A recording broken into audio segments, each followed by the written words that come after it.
بہت عرصہ پہلے کا ذکر ہے۔ ملک یمن کے کسی شہر میں ایک بہت نیک اور شریف آدمی رہا کرتا تھا۔ یہ آدمی ایک ماہر درزی تھا۔ اس کے ہاتھوں کے سلے ہوئے کپڑوں کی شہر میں بڑی دھوم تھی۔ اس کا پورا نام تو کوئی نہیں جانتا تھا، مگر لوگ اسے علی کہا کرتے تھے اور وہ اسی نام سے مشہور تھا۔ وہ زیادہ تر امیر خواتین کے لیے قیمتی ملبوسات سیا کرتا تھا جو بہترین سلک سے بنائے جاتے تھے۔ ان ملبوسات کے لیے وہ عام طور پر کپڑا بھی خود ہی خریدا کرتا تھا۔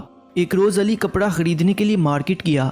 جس کپڑے کی تلاش میں وہ اس مارکیٹ پہنچا تھا، اس کپڑے سے اسے ایک امیر تاجر کی بیٹی کے لیے شادی کا لباس تیار کرنا تھا۔ کافی دیر مارکیٹ میں گھومنے کے بعد اسے دلہن کے لباس کے لیے قیمتی کپڑا پسند آ گیا۔ اس نے وہ کپڑا خرید کر اپنی ہاتھ گاری میں رکھ لیا۔ یہ ہاتھ گاری لکڑی سے بنی ایک ٹرالی نما چیز ہوا کرتی تھی جس میں لوگ اپنا سامان خرید کر رکھتے تھے۔ ہاتھ گاری میں کپڑا رکھنے کے بعد علی اپنی پسند کا کوئی دوسرا کپڑا تلاش کرنے لگا، مگر جب وہ دوسرا کپڑا خرید کر اپنی ہاتھ گاری کی جانب مڑا تو وہ اپنی جگہ سے غائب تھی۔ علی نے ہر طرف اپنی ہاتھ گاری ڈھونڈی مگر اس کا کہیں نام و نشان نہیں تھا۔ وہ خوب چیخا چلایا، راہ چلتے لوگوں سے پوچھا، مگر کوئی اس کی گاڑی اور اس میں رکھے ہوئے قیمتی کپڑوں کے بارے میں کچھ نہ بتا سکا۔ چوری کی خبر مارکیٹ سے ہوتی ہوئی سارے شہر میں پھیل گئی۔ کچھ ہی دیر بعد ہر ایک شخص اس چوری کے بارے میں باتیں کر رہا تھا کہ آخر یہ کام کس کا ہو سکتا ہے۔ علی کو اداس اور پریشان دیکھ کر اس کے چند دوست شہر کے مشہور قاضی عمر کریم کے پاس پہنچ گئے۔ عمر کریم کے انصاف کا چرچا دور دور تک تھا۔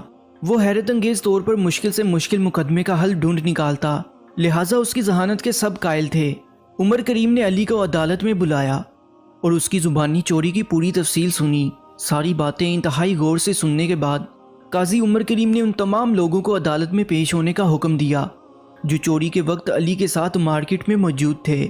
ان میں مارکیٹ کے دکانداروں کے ساتھ ساتھ عام خریدار بھی شامل تھے۔ جب تمام لوگ عدالت میں پہنچ گئے تو قاضی عمر کریم نے عدالت کی کارروائی شروع کی۔ کارروائی شروع کرنے سے پہلے اس نے اچھی طرح اس بات کی تسلی کر لی تھی کہ تمام افراد وہاں پہنچ گئے تھے یا نہیں۔ سب لوگ عدالت کے کمرے میں ادب کے ساتھ خاموش بیٹھے تھے کیونکہ وہ سب قاضی کا بڑا احترام کرتے تھے اور جانتے تھے کہ وہ اس وقت مقدمے پر غور و خوض کر رہا تھا۔ قاضی نے خاموشی کے ساتھ باری باری ان سب کے چہروں پر ایک نظر ڈالی اور چند لمحوں کے بعد عدالت کے باہر کھڑے سپاہیوں کو بلایا۔ سارے سپاہی فوراً ہی قاضی صاحب کے سامنے حاضر ہو گئے۔ قاضی نے ان سپاہیوں کو حکم دیا کہ مارکیٹ کے باہر چوک میں لگے محافظ سپاہی کے مجسمے کو گرفتار کر کے یہاں لاؤ، کیونکہ اس نے اپنی ڈیوٹی انجام نہیں دی ہے۔ اس کی موجودگی میں یہ چوری کیسے ہوگی؟ تمام سپاہی حیرت سے قاضی کا منہ تکنے لگے۔ بلاخر ان میں سے ایک نے ہمت کر کے کہا، جناب، آپ ایک پتھر کے مجسمے کو گرفتار کرنے کا حکم دے رہے ہیں؟ قاضی نے فیصلہ کن لہجے میں کہا، ہاں، فوراً اس حکم کی تعمیل کرو۔ سپاہی حکم کی تعمیل میں روانہ ہو گئے اور چوک میں نصب محافظ سپاہی کے مجسمے کو رسیوں سے باندھ کر عدالت میں اٹھا لائے۔ عدالت میں موجود لوگ مجسمے کو رسیوں سے جکڑا دیکھ کر ہنسنے لگے اور ایک دوسرے سے سرگوشیاں کرنے لگے کہ شاید قاضی پاگل ہو گیا ہے۔ خود علی کی بھی بے اختیار زور سے ہنسی نکل گئی۔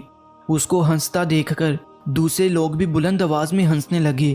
ان سب کی ہنسی روکے نہیں رک رہی تھی۔ قاضی چند لمحوں تک خاموشی کے ساتھ سب کو دیکھتا رہا، پھر وہ اپنی جگہ سے کھڑا ہو گیا اور بلند آواز میں حکم دیا، خاموش، عدالت کی کارروائی شروع ہو چکی ہے۔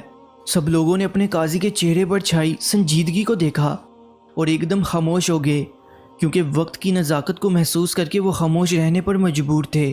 تم سب نے عدالت کی توہین کی ہے، قاضی نے غصے سے کہا، لہٰذا تم سب کو اس جرم کی پاداش میں جرمانہ ادا کرنا پڑے گا۔ اب تمام لوگ اپنی اپنی گردنیں جھکائے خاموش بیٹھے تھے کہ قاضی ان کے لیے کیا سزا تجویز کرتا ہے۔ کچھ دیر سوچنے کے بعد قاضی نے کہا، جرمانہ یہ ہے کہ تم میں سے ہر ایک کو اس وقت عدالت میں کپڑے کا ایک ایک ٹکڑا جمع کرانا ہوگا۔ عدالت میں موجود تمام لوگوں نے سکون کی ایک سانس لی۔ کپڑے کا چھوٹا سا ٹکڑا دینا تو کوئی اتنی بڑی بات نہیں تھی۔ عدالت کے سپاہی ہر ایک شخص کے پاس جا کر کپڑے کا ٹکڑا وصول کرنے لگے۔ کسی نے اپنے لباس کا کونا پھاڑ کر دیا تو کسی نے اپنا رومال جرمانے میں پیش کر دیا۔ وہ درزی بھی غور سے اس تمام کارروائی کا جائزہ لے رہا تھا، لیکن اس کی سمجھ میں نہیں آ رہا تھا کہ یہ سب کیا ہو رہا تھا۔ مگر پھر اچانک ہی وہ چلایا، یہ میرا کپڑا ہے۔ اس کی نظریں ایک شخص کے ہاتھ میں دبے ایک ننھے سے ٹکڑے پر جمی ہوئی تھی جسے وہ سپاہی کو پیش کرنے جا رہا تھا۔ یہ اسی کپڑے کا ٹکڑا ہے جو میرے پاس سے چوری ہوا تھا، علی نے کہا۔ دکاندار نے مجھے بتایا تھا کہ اس ڈیزائن کا کپڑا کہیں اور نہیں ملے گا، چین سے یہ ایک ہی سوٹ کا کپڑا لایا تھا، اس کا مطلب ہے کہ ہم نے چور کو تلاش کر لیا ہے۔ قاضی عمر کریم نے سنجیدگی کے ساتھ اعلان کیا۔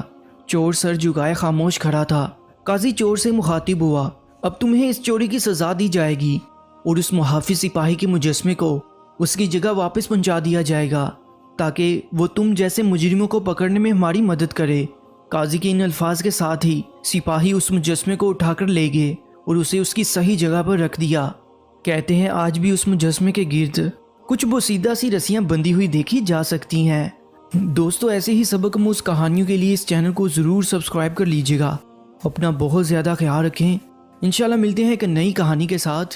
مجھے دیجیے اجازت، اللہ نے